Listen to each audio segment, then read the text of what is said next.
It was an hour after I had read Tiffany Hydrangea's report about the recent events of the house concerning the bizarre bones the team had found, when a strange, pale-looking man burst into my office. "Dr. Page! Julian Page!" he yelled, his body sweating and heated. "What the? Security!" I yelled, confused. No, he continued. "You have to listen to me. I was a priest of the sacred light, and I need to tell you something. Yeah, I'm calling. You need to warn your team. You need to stop evolution. No, enlightenment." "Sir, we're here to escort you off the premises," spoke a strong-looking woman. A man was beside her, with a gun. No, you don't understand a thing," he growled. "You need to stop the merchant, the doll, everything. You need to—" He stopped suddenly, and then screamed in agony. His voice was distorted, almost ghostly somehow. "They are watching." "Who is they?" I asked, confused. "The Ricadians. They've always been here, waiting for someone to—" He stopped mid-sentence. "Sir?" a guard asked. Suddenly, the air around him seemed to boil and burn with fire. The security guards both yelped with pain, taking their hands off the man. No, Julian Page, you need to stop the Great Enlightenment." With that, he screamed in torturous agony, and I could only watch as he suddenly caught fire, all at once, yet his clothes were unlit and perfectly fine. His face seemed to melt, shift into a dozen more, all at once, and suddenly his skin became translucent, and I could see his bones changing, cracking, melting into something utterly inhuman. And then the transformation stopped, and by then the man was now an ash-stained version of himself, petrified in a standing position, burnt with fire. The petrified thing seemed to be made of charred bone, yet it was the man, his skin somehow hardened. I noticed that his eyes, now eye sockets, were large, and stranger still was that he had strange horn-like bones behind his petrified ears. Get this thing to analysis," I murmured. But then it spoke. "Save Flight 1711. And then, before any of us could do something, the remains of the petrified being simply burned with flame, reducing the form to ash, which gathered on the floor. His clothes, what seemed like a priest's robes, somehow unburnt, fell to the floor, and a second later, it too caught fire and was reduced to nothingness. But I saw something poking through the rotten ash, and I kneeled down to pick it up. A skull, with a crack in the middle, breaking it in two. With my hands, I joined the pieces together, and I saw a skull exactly the same as the one the team at Kryloff Manor had discovered. And finally, the skull crumbled to dust in my hands, leaving behind nothing but debris. That was 5 hours ago. "Julian, I've got some news," spoke Tiffany Hydrangea, contacting me through the phone. We had our cameras switched on, and she was showing me the remains found at the manor. "Regarding Flight 1711, I found information that suggests a cult may commit an act of terrorism with the plane.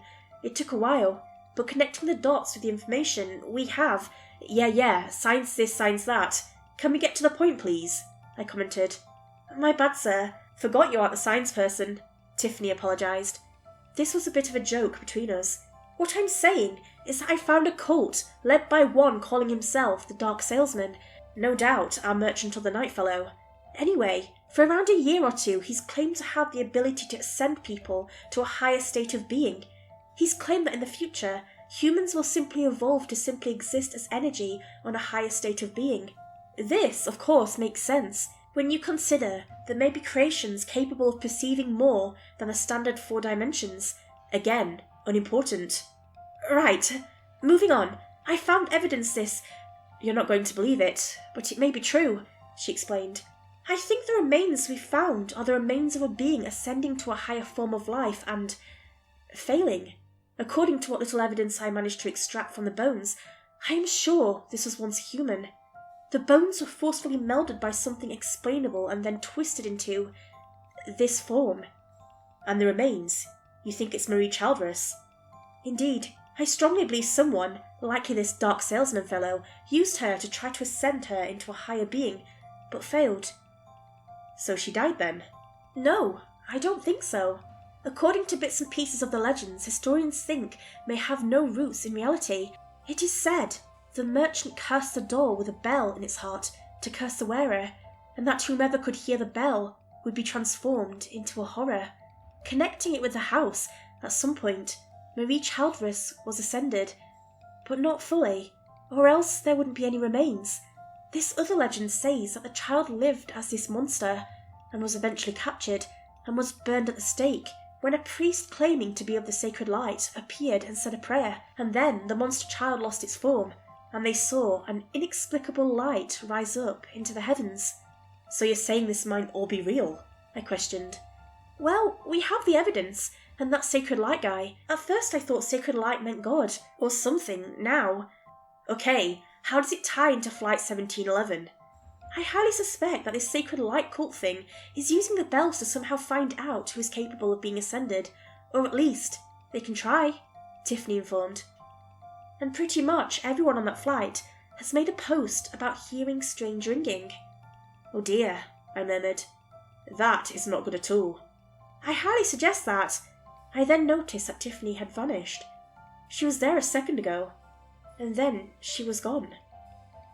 And then I saw what happened next. The bones on the desk began to vibrate and rattle against one another, and they suddenly began to join together and suddenly glow a soft, welcoming light.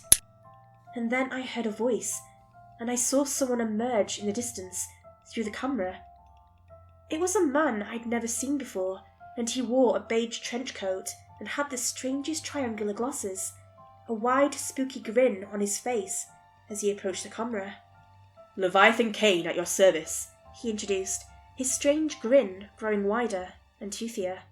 As I watched, confused, I swore I could see a tiny set of horns just behind his ears, almost covered by fancy golden hair.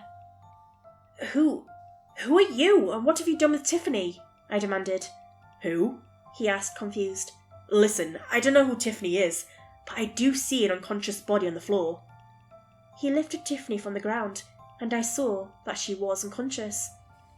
Who exactly are you? I asked. I just told you, Leviathan Kane, and you're Julian Page. We've met before. I don't know you, I explained. Oh, come on, of course you do.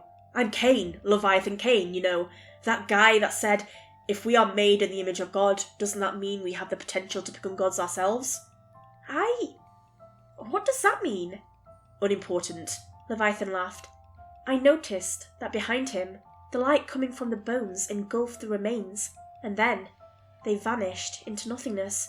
Oh yeah, the bones, right. Really shouldn't have taken them out of the ground. You people did hear about the curse, right? What curse?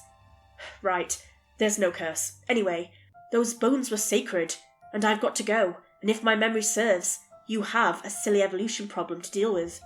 What the? Are my team safe? What are you? Who? Toodles. With that, the screen went dark, leaving me to wonder what the hell just happened. Damn it! But he was right.